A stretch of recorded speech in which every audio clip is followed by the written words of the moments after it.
Okay. This meeting is being recorded. Right? Okay. I don't know what's going on with my screen, but it says I'm just going to continue. Right? Okay. So thanks, Phil. My name is Brian. I'm an alcoholic. And thanks, Ben, for asking me. And sorry my schedule's been so busy, but super grateful to be here.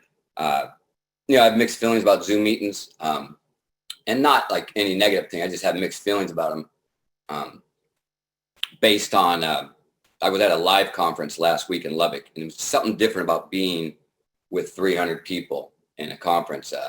But the benefit of this is we get to see people all over the world. So it's been a blessing. So my sobriety date is March 6th of 1993, and I didn't want to get sober. I got sentenced to AA. So if you're new and someone's kind of forcing you in here, in fact, I have a theory. I wasn't alcoholic when I came here. I guarantee I was a drug addict, but definitely not alcoholic. And about 3 or 4 months into the steps, I realized I was alcoholic. So I think a lot of people come to AA with not believing they're alcoholics. But my theory is that Alcoholics Anonymous actually causes alcoholism.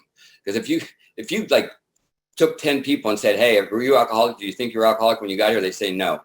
So you can catch alcoholism in AA. I did a prayer with a guy I sponsor in New York named Adrian. And so anything that you get out of this that's really good, I don't get any credit for. Just want to let you know.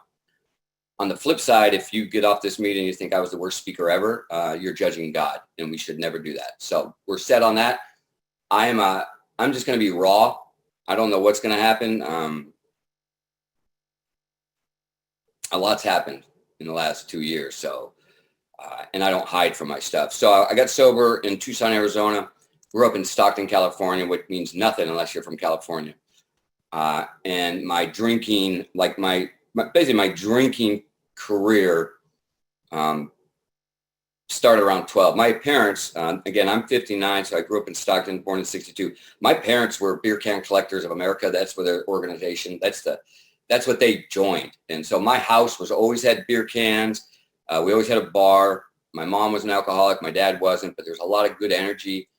I loved everything about alcohol. I love everything about Alcoholics Anonymous. Okay. My home group is the Smoking Gun Big Book Step Study. It's in Dallas. I don't get the name, but somebody else voted for it. So if you come to Dallas Sunday night, Smoking Gun Big Book Step Study, show up. I'm blessed to be sober. I can't imagine being sober 28 years. I just didn't see it. And so I'm going to walk you through my experience, but mostly through the experience of the transformation that happened from the 12 steps.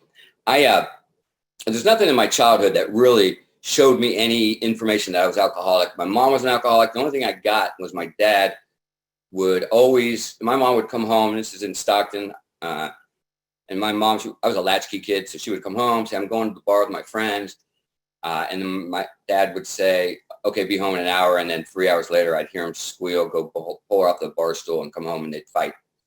And what I heard, which is what I brought into AA, was that she was weak and she didn't love us. So I had this concept that you should be able to just quit when you start drinking.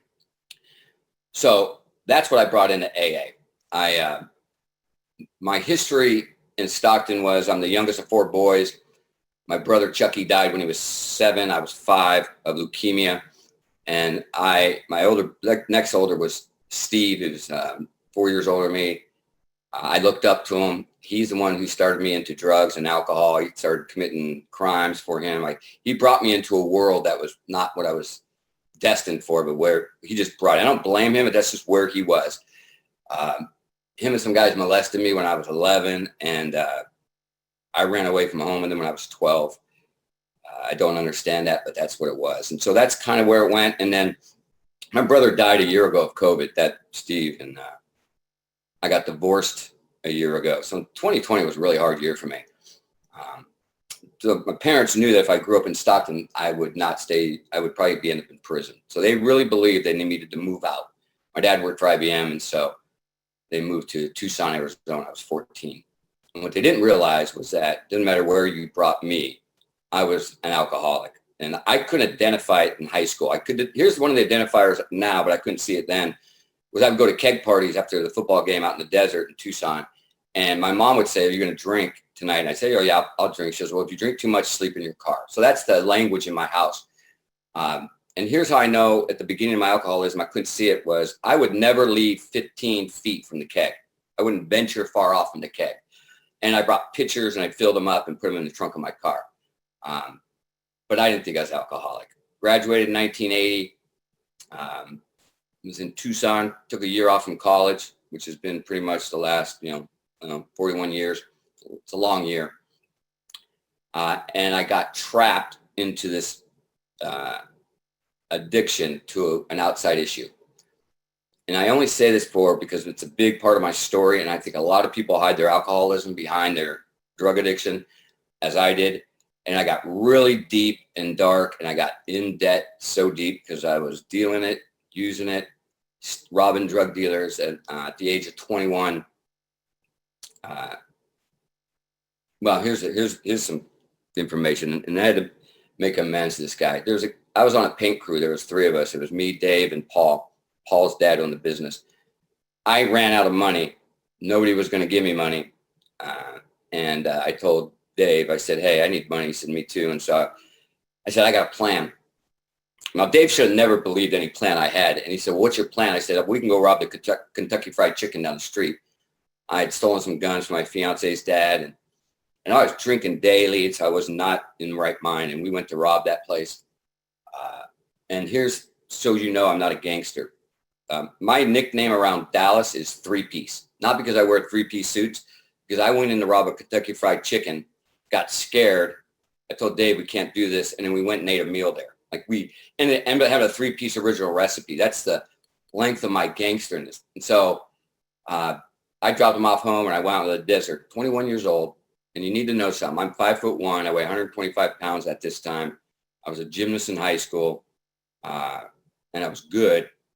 And I'm an optimist. I believed I was going to grow in my 20s. I've always had a glass half full. Even when there was no water in the glass, I still thought it was half full. And I got so dark and went out in the desert to kill myself. And I cut off a piece of hose, took my roommate's car because my car wasn't working, and was pumping fumes. And I was 20 miles in the desert. I was gone. It wasn't looking for attention or, being dramatic. It was actually, I am done. And I put that hose in there, and about 20 minutes into it, I started writing letters. And this is probably the grace of a loving God, is when I got to writing a letter to my mom, I knew she couldn't find another son dead. I watched when my brother Chucky died in 67. My mom buried her pain in alcohol, and I just couldn't do it. So I walked out, got out of the car, and walked on the desert. And I tried to figure out my problem. And here's what I figured out: not that I'm drinking every day and using other drugs and robbing people, but the truth is, I just don't have enough money. And if lack of funds is your dilemma, then getting money is your only solution. So I drove into town the next day and I robbed the bank. I didn't have much of a plan. I kind of walked in, and I was a polite bank robber. I stood in line. I wrote a little note. I stood in line. I didn't have a mask. I didn't have a gun. I didn't have anything. She called me up, and I walked up to the teller, and I handed her a note, like, "Here you go." And she looked at me, slid me a $50 bill, and I ran away. I would never tell that story if my ex-wife hadn't asked me when I got sober. She wanted to see all the newspaper clippings of all the banks I robbed. And the first one she read was that I got $50. And I never told anybody I got $50. I always lied about it. And she told me, like, "You ever tell that story? You got to be honest." Here's what I wrote in the note: "This is a robbery. I have a gun. Give me $50 or I'll kill you." That's what I said to the lady. She handed me a $50 bill, and I ran away. Went to 7-Eleven, got some, like a 12-pack of Budweiser, started drinking it, got calm, drove across town, and robbed another bank. And the interesting thing about that is the FBI were there doing a bank robbery seminar, or there's some training, and they got a call. They drove to that one, and I drove the other way, and I robbed that bank that they were doing the training in. And then I went home. And I didn't tell anybody. I put it in a little box. I continued drinking every day. And here's basically an identification for alcoholism. Now, sure, I got 2 bank robberies. I'm painting houses. I wouldn't drink in the morning. I do other substances, but I wouldn't drink. But around 2 or 3, I'd start getting really irritable, restless, angry. losing my patience. And then the hour before I was leaving work, I would start feeling a little different because I knew I was going to the liquor store. And on the way to the liquor store, I got relief. Just knowing I was going to the liquor store, I felt a sense of ease and comfort. That's not normal. Like on the way, I just knew I was going to get my medicine. And I'd robbed those 2 banks and I just continued my life. And then I robbed another one 6 months later. And 2 weeks after that, I drove home. And same thing. I drove to the liquor store, got 2 tall Budweisers and whatever bottle I was drinking and put it in my refrigerator. I lived with 3 guys. And on the refrigerator was a clipping of me. Now, it didn't say me, but it was me. And my roommates had cut it out and put it on the refrigerator. It was like an 8-8 crime. If you know this guy, he's wanted for 3 bank robberies. And my knees almost buckled. I pulled it down. I went into the room. My roommates were all there. And I threw it on the table. I said, "What's this?" And this is the kind of guys I was hanging around with. They all looked at me and they said, "Man, dude, there's some dude running around Tucson robbing banks that looks just like you." They had no idea. It was so out of my character. And I thought, well, if they don't know, then nobody knows. And 2 weeks later, I got a knock on the door. And there was 3 FBI in the front, 3 in the back. And I got arrested for bank robbery. I'm 21 years old, come from the suburbs.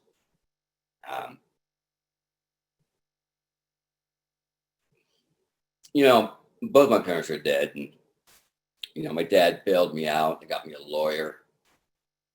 I told a lie about why I robbed those banks. Said someone's threatening my life. My drinking became daily, all day. I got really depressed, and I wanted to run. And my lawyer told me I was going to prison for 10 years. And this is why I don't quit. I've never been a quitter, which is why it was hard for me to get sober. When my lawyer told me I was getting 10 years, I walked into a bank on a Friday and robbed another one. I was on bail. I was like 2 weeks from going to trial.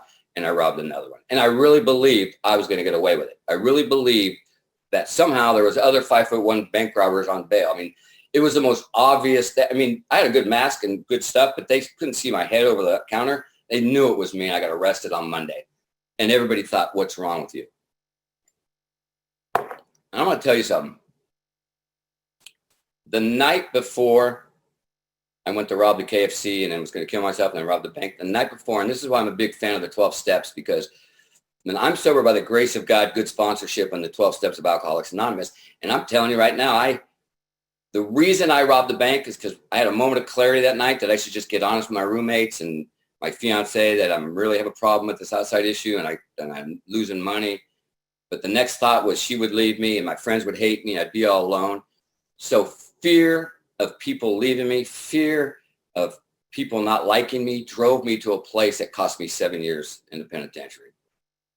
And it's an evil and corroding thread shot through with me. And when I got arrested, they bailed me. And then, I robbed that bank. I was waiting to go to trial and they caught me and 2 days later and sent me to the penitentiary. I got sentenced in 1985 on April Fool's Day. And I got sentenced to 6 years in prison, 5 years probation. 3 bank robberies, and I went and did prison. There's nothing in my prison story. Well, there is some stuff, but I didn't share about it for a long time. I didn't change in prison. I went there and I drank and I did as much drugs as I could do, and I drank as much. I was called Julio and Gallo. Me and my partner, we made so much wine. And every time I drank wine, which was the nastiest stuff, every time it was like a day that I didn't feel like I was in prison. It was like an escape. And I don't really talk about this a lot, but I think it's coming out. So I'll just tell you. I was 3.5 years at this place called Milan, Michigan. It was a medium security prison. And I had lots of fights, but I built a reputation as not that I'm dangerous, but I won't take anything. I'll fight you, even though I don't lose. This nose has been broken about 3 times. It's hit so many fists. It's crazy. And I was sitting in my cell about ready to go to the yard, and these 4 guys came in and raped me. And I'm going to tell you, I had a beef with this guy from Detroit, and inner city black kid, 6'2", 230. And I turned around. They were in there. He knocked me out, and then what happened. And my cellie came to me. I was bloody, and he wanted to take me to the hospital. And I said, I'm not going to the hospital.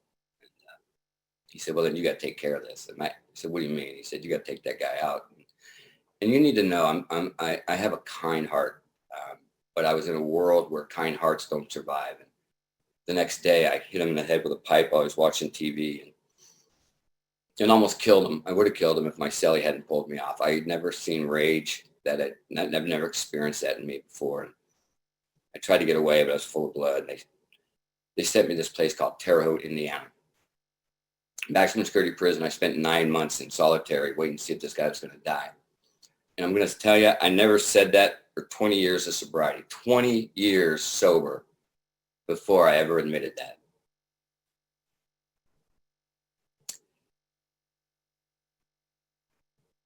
I had such shame about that. I had so much, I just blocked it away and it just came out.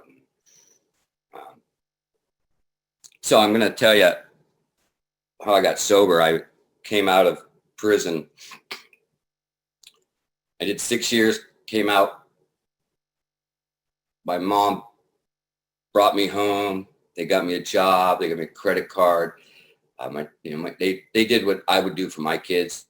And the conditions for parole was not to use any drugs, which I wasn't going to use. But then my brother told me he wanted me to do this IOP program, and he said, you can't drink. It's 90 days and you can't drink alcohol. And I said, well, I don't have a problem with alcohol, so why can't I drink? And he said, well, that's part of the program. But good news is, since you don't have a problem with alcohol, not drinking for 90 days won't be a problem. I lasted 30 days not drinking. No spirituals, nothing. I was going to AA meetings, but I wasn't really going. I was faking it. And I have 2 allergies. I'm allergic to alcohol, and I'm allergic to being sober. When I'm sober without anything, I am restless, irritable, discontent. I am just full of anxiety. I'm angry. I'm uncomfortable. And I went to my 10-year high school reunion, which made no sense.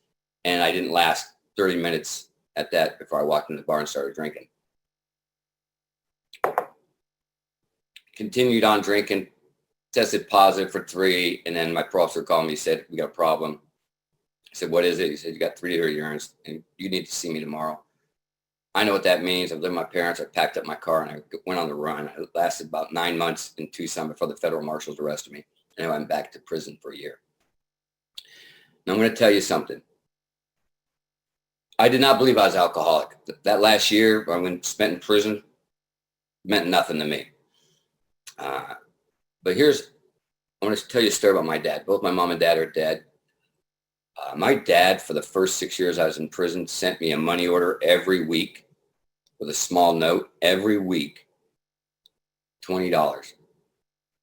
And I used to think he was like kind of control my commissary, like my ice creams or whatever. And I was 10 years sober with my dad. I'd made amends to him. We went golfing and we were talking at lunch. And he asked me why. He just said, you ever wonder why I sent you $20 a week instead of sending you 80 or a whole bunch of them, 6 months worth? And I said, yeah, I thought you were trying to control my money and my commissary. He said, no, it was really a pain to have to go to the post office and get a postal money order. But I knew that you were alone and that you needed something every week from someone that loved you to let you know that you were loved. That's my dad. And I thought he was trying to control me. So my perception of that. And I say that because when I went back to prison on this last year, they called my name. I went up thinking it was $20. It wasn't $20. It was a letter from my mom and dad. And the letter said, basically it said this: you're 28 years old. You'll be 29 when you get out. You're old enough to be an adult. We're cutting the apron strings and you can't live with us and we're not going to give you any more money. And you can't come home. You have to be on the streets. And let me tell you, I have 3 letters or 3 things from prison. That letter, a letter from my buddy Dave, who I went to rob the Kentucky Fried Chicken, who committed suicide about 3 years into my sentence, and my ID from prison. I don't know why I saved that letter. And I was mad, and I ended up homeless a year later at this homeless shelter owned by the feds. And first day out, I ended up in a liquor store. Don't know why. Bought a bottle of vodka, went across the park and just hung out with all the other winners at the park and started drinking. And because I have an allergy, I started drinking more and I tested positive. And I ended up, my professor came to see me and he sat me down and he said something that saved my life. This truly saved my life. He broke his anonymity. He said, Brian, I've been sober in AA for 6 years. You think you're a drug addict, which you are, but you're alcoholic. And I'm going to recommend to the parole commission that you don't go back to prison. You got 8 months. You've done 7 years. It's not going to fix you. But I'm going to send you to AA. And you got to do AA for the next 3 months while you're here. And if you make one misstep, you miss one meeting, you're going back to prison. And he sent me to you people. He sent me to the people that are in this meeting right now. He sent me to the program of Alcoholics Anonymous. And it saved my life. I walked in 1992. I was not an alcoholic. Had to get my sheet signed. I used to wear this bandana. It was, I was still living in the 80s, had feathered hair, big bandana, and I only wear like one button up here and it flowed down because I wanted to be a Chicano because I grew up in Stockton, which is north, in Tucson. And here's the truth. I was everybody I ever met in Alcoholics Anonymous. I didn't know who I was. And so I wanted to be a Chicano, and I rolled into the meeting, and a description of me, I was extremely feral, and I wouldn't talk to anybody. Don't talk to me. Don't touch me. And I walked in, and I instantly felt the love. I don't know why, and I wanted to deny it. And this guy, 30 years old, a guy named Al, walked up to me, retired guy from the Navy, and put his arm on my shoulder. And I felt the love of that man. And he welcomed me to Alcoholics Anonymous. I didn't do any steps or sponsorship for my first year in AA. I believe now that I want to be sober, I could just be sober. I got a job at this treatment center, jockeying horses. I was just kind of like working in the barn. And of course, I'm 5'1", I'm 120. I'm a great jockey. I don't really know how to ride horses, but what does that matter? And I lasted 1 year and 2 weeks before I drank, going to 2 meetings a day for a year. Coming out of my second AA meeting, I drank. And I went on a 3-month run. And then on March 6th of 93, my road dog, Max, when you get sober, you always have this road dog you're running with. And Max called me out. I was going to the dog track that night. I was working at this treatment center. And he pulled up to my trailer and said, hey, I got a question. I said, what's that? He said, how long have you been sober? And I said, what kind of question is that? You're my year anniversary 3 months ago. And he said, no, really. How long are you sober? A day, a week, maybe not. And I got up to walk around him, and he got in my face. Max was like a Buddhist surfer, heroin addict from California. And if you ever seen a Buddhist guy get mad, it's scary. He was like the angry Buddhist. He got right in my face, and he looked at me, and he said something.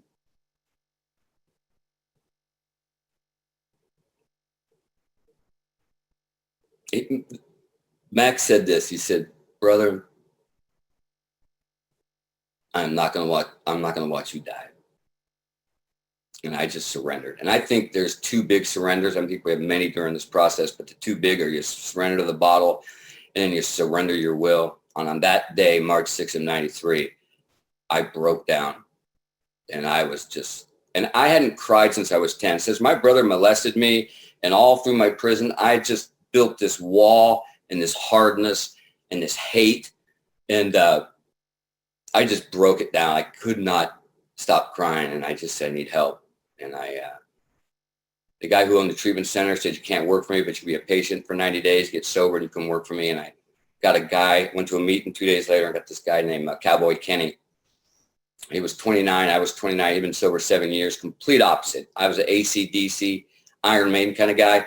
He was a cowboy, straight up cowboy, right? Dually truck, accent, but he carried a big book at every meeting. I watched the guys around him get sober, and I walked up to him on March 8th. I was 2 days sober, and I said, will you sponsor me? And he said, I would be honored to do that. And he gave me his big book. He said, I'll meet you on Tuesday. He said, I want you to read this. And this man took me through the 12 steps of Alcoholics Anonymous out of the book, line by line, page by page. And I want you to know I was an atheist when I came in. I wasn't an alcoholic. And as I walked through this journey of this process called the 12 steps, I believed in some power. I knew I was an alcoholic. And some transformation started to happen. I didn't work for that guy at the treatment center. I moved into town with my ex-wife. She's now my ex-wife. And I stayed at this halfway house for a year, and I got busy in AA. And I'm going to tell you how I love AA. I love everything about it. I love the old timers who sit in their seat. You know, the guy who goes, that's his seat. Nobody sits in it. No, don't ever sit in his seat. I'm the type of guy who used to sit in his seat just to see what he would say. I love the pour coffee. I love group conscience. I love people arguing where to put the coffee pot. I'm so sick. I love it all. Okay. And I'm a guy who's been all the way in, and I sit all the way down. Since I went to the steps, I was awakened. And I'm going to tell you the magic of the transformation of a really broken man, a really broken, angry man who didn't believe he was alcoholic, to a man who believes in a loving God, and has deep faith.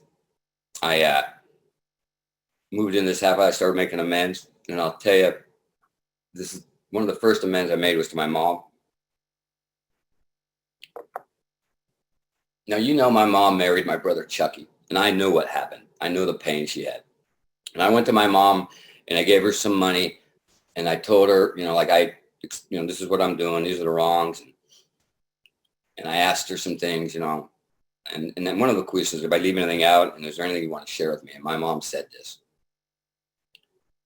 And I'm going to tell you right now, it says we don't regret the past. I regret this. This is not the son I wanted to be. My mom looked at me, and she said, Brian, you're the youngest of my boys, and it was easier to bury Chucky than it was to write you that letter.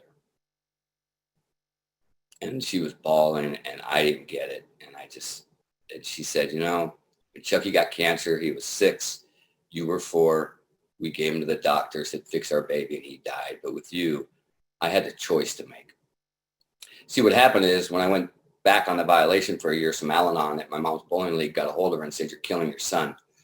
And my mom wrote that letter, and she said, it was easier to bury your brother than write you that letter. That's not the son I wanted to be.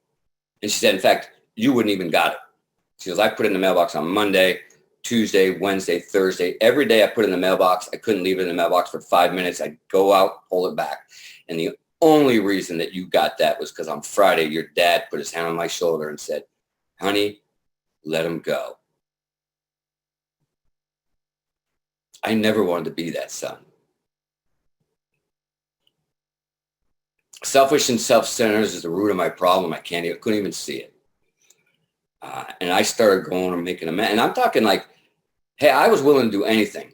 And so I started making amends to Walmart, places I stole 10 years ago. I would call my parole officer, Tim, who was in AA, you know, and I'd say, hey, Tim, I'm going to walk into a Walmart. If they arrest me, I'm paying back some money. If they arrest me, will you not violate me?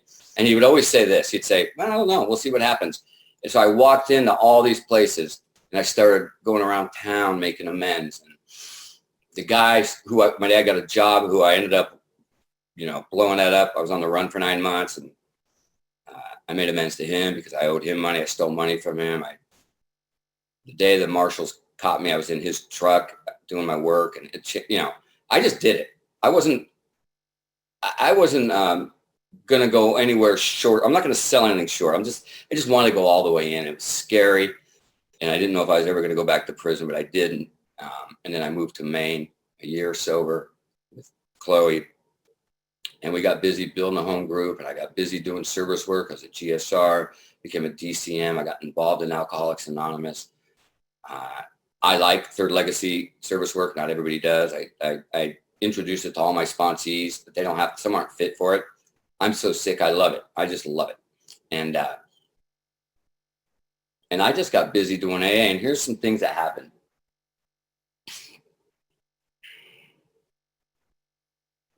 Because I never told anyone about being raped in prison, I never wanted to go back into the prison. I lived in Maine, 20 minutes from 4 to 5 penal institutions, and I would only go into the county jail. And this lady, the area corrections chair, heard my story one day, and she wanted me to fill out a form to go into the maximum security prison. And I avoided her, and then she hunted me down. She basically stalked me, and I filled it out. Did not want to go. And then I filled out the form, and they sent a letter back saying I was declined. It's interesting how alcoholics are. Like, I don't want to go to your party. I just need to be invited. That's how crazy we are. Like, if I don't get invited, I'm insulted. But half the time, I don't even want to go. And so I went on this writing campaign, and I I wrote and wrote. Finally, they let me in, and I started going into the prison. And 6 months into that, I realized they hadn't done any steps in there, and I called this guy Tom Ide. If you don't know Tom Ide, lives in North Carolina. He's the guy who killed 2 people in a car in DWI, and they ended up becoming a warden. And Tom said, I said what I said about it, and Tom said, well, maybe you should start another group and take them in through the steps. He goes, because gate conversions don't work. But if guys have a spiritual awakening in the prison, they have a better chance. And I thought that was ridiculous. So I called a guy named Don P. in Colorado, who'd been my mentor, not my sponsor, but I called him and he said the same thing. And so I said, how do I do it? And he said, ask him. And the next week I was in a different group, started taking men through the 12 steps. 15 years, I took probably 50 to 100 guys through the 12 steps in the maximum security prison. And they had a room, 5th step room, they called Brian's 5th step room. I heard at least 50 to 75 5th steps. And Don had told me, because I said, I want to know God. And he said, you want to know God? Get to know his children. And I sat knee to knee with men who had this one guy had FTW carved in his forehead with a knife. He was bald. He had tattoos. He was 6'3", 260. And I sat knee to knee with this man, and I got to see the God within him. And I got to see him cry and waken his spirit. And I basically set camp up in that prison. We had 3 AA conferences in that prison. I'm talking 3-day AA conferences where I would go to big time speakers and say, cash your miles, come in. We had 30 or 40 of us go in and do a 3-day AA conference in the prison. The greatest experience I've ever had. I have seen God in his kids more than I've seen God in prayer and meditation.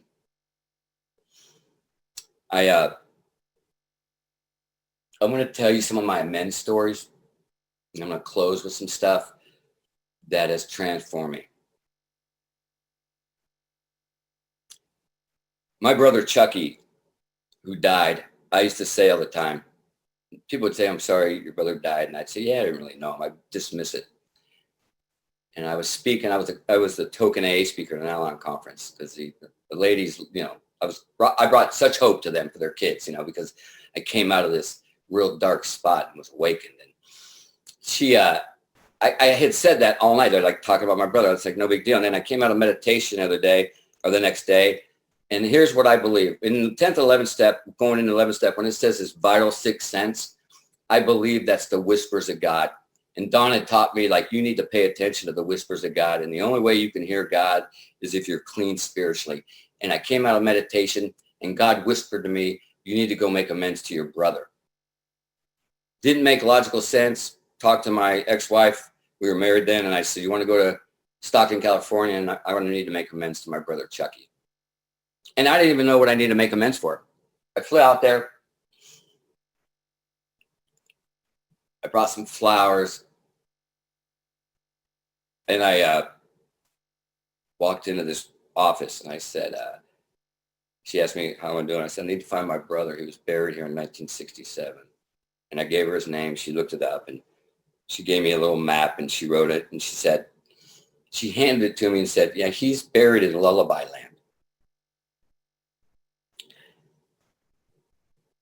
And my knees buckled. And I said, what's Lullaby Land? She said, that's where we buried all the children in the 60s. And as I walked out to see my brother's grave and put flowers, I walked by and every headstone was like 3 years old, 5 years old, 6 years old. And I knew what I needed to make amends for. When I sat at my brother's gravestone, this is what I said. I said, I'm really sorry you never got to experience everything I've got to experience, driving a car, riding the bike, my first kiss, getting married, having kids. And I'm really sorry that you get to experience it. And I have just took it for granted. I threw away a lot of my years.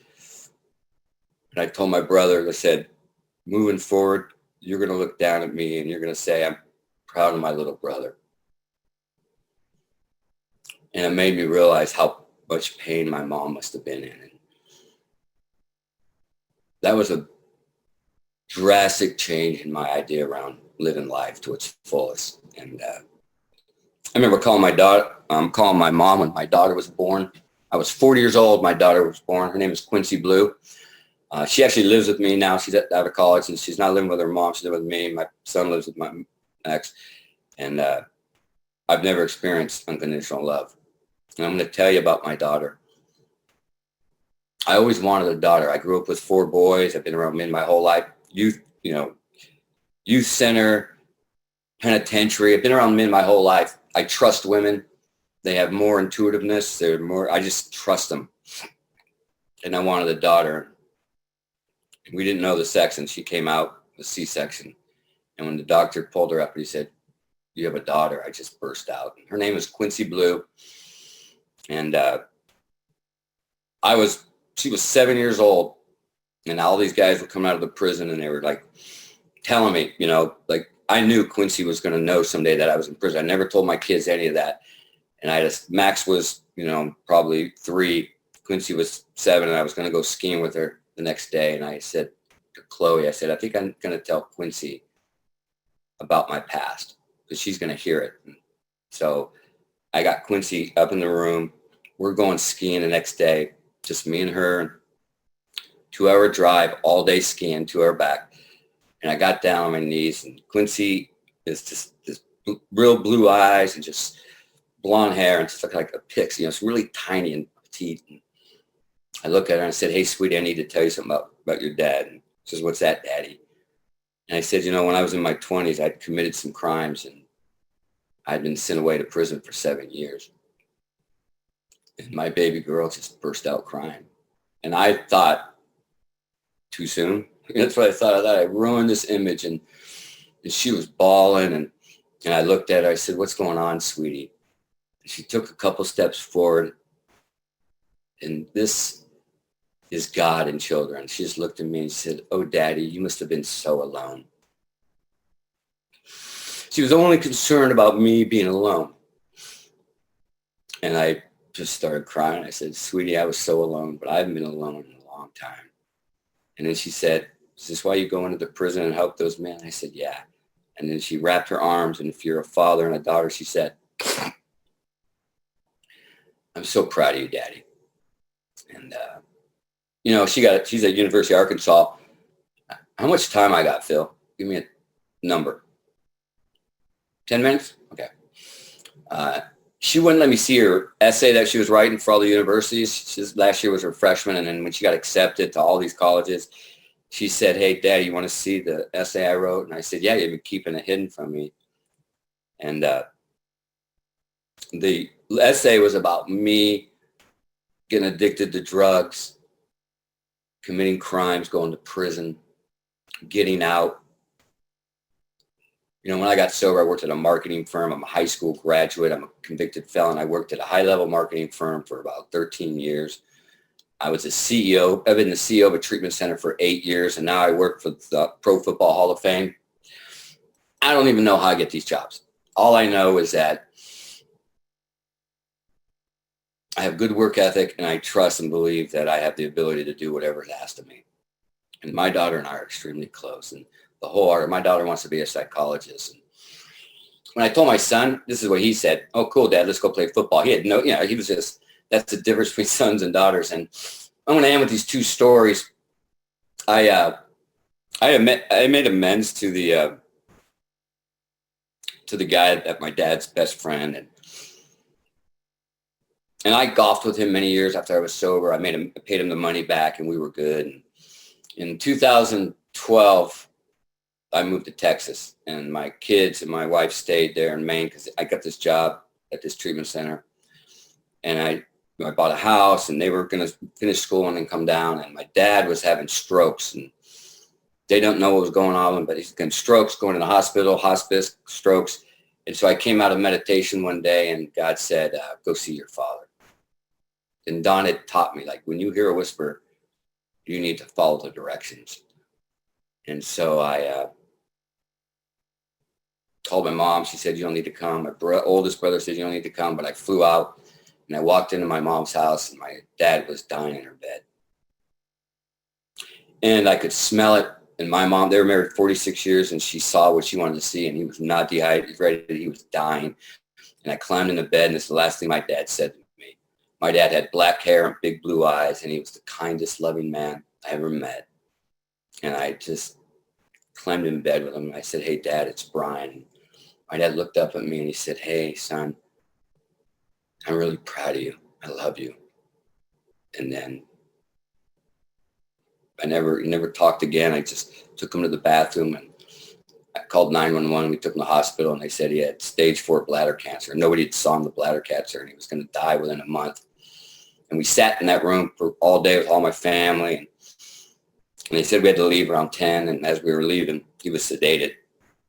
And as we left, I started walking out and I saw my dad's toenails had been growing over. Nobody had been taking care of my dad's feet and they were growing. It was grotesque. And I was mad as a rattlesnake. Everybody said they were taking care of my dad and I was mad. My dad was a Korean War vet.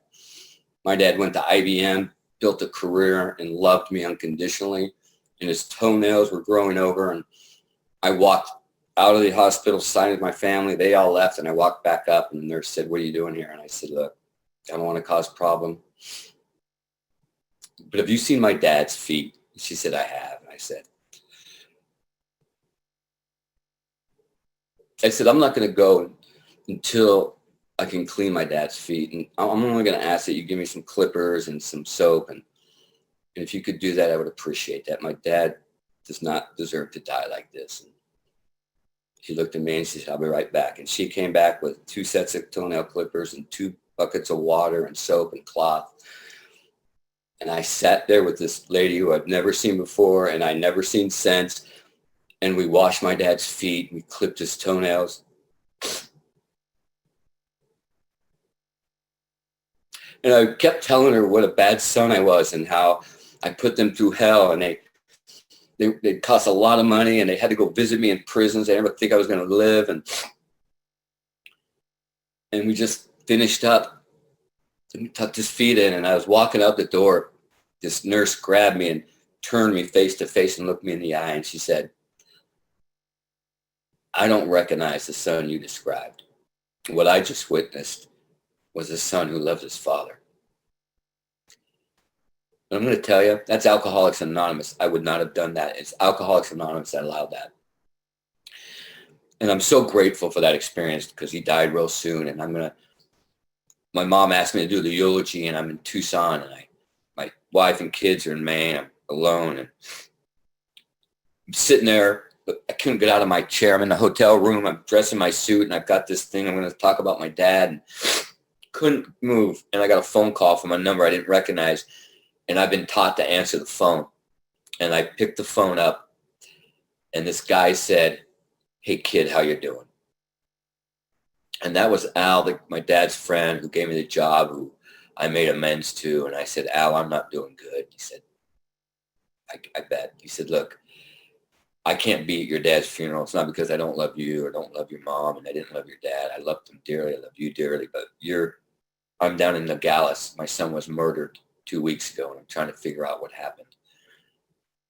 He said, Susie, which is his wife, is going to be at that funeral. He said, but I sat here this morning and I thought you needed to know something. And I said, what's that? And he said, I played golf with your dad until he couldn't play golf anymore. And we'd go to lunch after. And your dad always talked about how proud he was of you, that you turned your life around. And your dad loved you dearly. And that was the power to get up and go. And when I went to the funeral, the service, the military service, I got his flag, not my other brothers. It's sitting in there.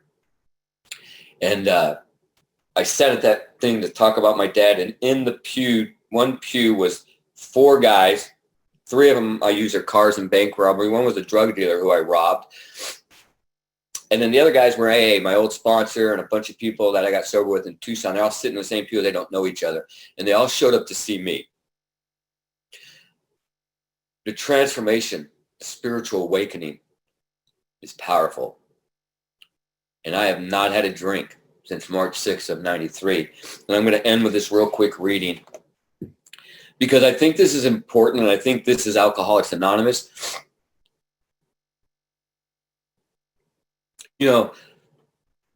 When my brother died of COVID, my oldest brother, Dwayne, came to me and he said, it's just you and me. We're the only 2 people left. And 3 months later, he got diagnosed with stage 4 glioblastoma. He's dying of cancer right now. And I can't do anything about it. And he was a loving brother. He never hurt me. He visited me in prison. I told him a story. I said, you know, after I was raped and I assaulted that guy, I was in solitary for 9 months. About 3 months, you came and visited me. You knew no idea what happened. You being at that visiting room saved my life. But it gave me hope because I was getting dark. And I'm going to end with this. And this is a thing about compassion. And this is what I've witnessed in Alcoholics Anonymous. And this is from Father Henry Nouwen. And he was like a Notre Dame, Yale Divinity, you know, he was a Dutch Catholic priest. And this is what he says. Passion, the root of passion means to suffer. And the root of compassion means to suffer with. And this is what he says. He says, compassion asks us to go where it hurts, to enter places of pain, to share in brokenness, fear, confusion, and anguish.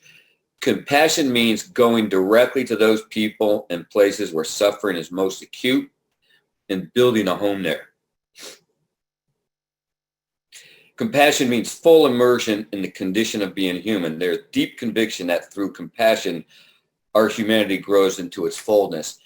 And I've witnessed for 28 years, men and women of Alcoholics Anonymous go to these dark places with the pain is so hard, and they build a home there, and we pull people out of the gutter. And I'm so grateful that people pulled me out of the gutter and told me that I didn't have to live like that, and I could be sober, and I could have a different life. And I'm so, so grateful that you guys asked me to speak. I love all of you. I don't even know you, but I love you. And I'm extremely grateful. God bless you.